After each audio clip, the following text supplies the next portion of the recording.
Okey geng, kita nak keluar gol ni geng. Tapi kita nak ambil daun dia. Kita nak ambil daun dia. Kita nak letak di tempat pokok-pokok yang baru nak besar. Pasalnya baru nak besar ni, ibu hak ada kuning tu banyak doa. Siapa buruk pokok. Tadi lambat besar. Jadi kita nak keluar je geng. Ini gol ni.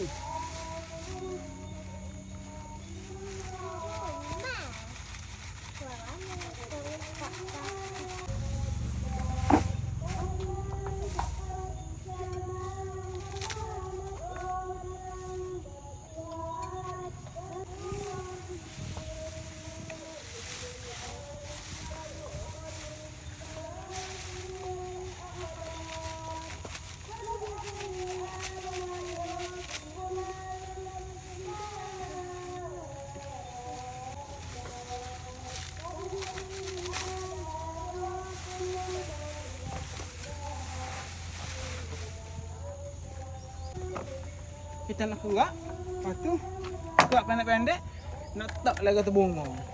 Oh. Hmm. Kenapa?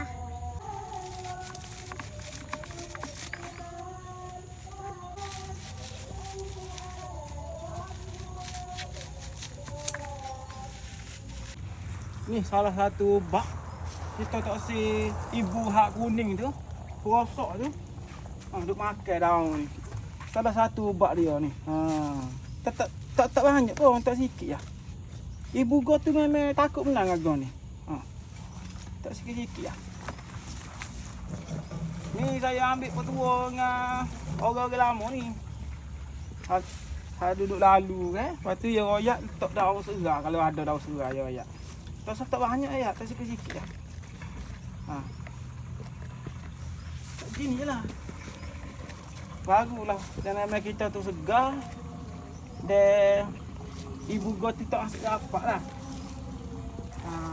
Ni pun itu saya teradah sekali tapi saya tak perhati. Tapi kali ni saya nak perhati molek. Pasalnya ramai otak-otak duduk royak bukan ni.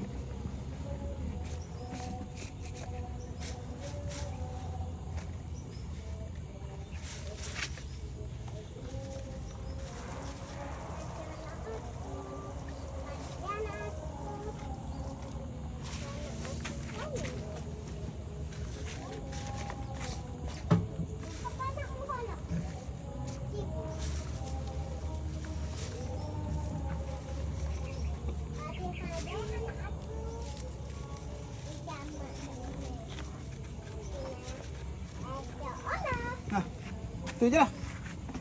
Dah geng.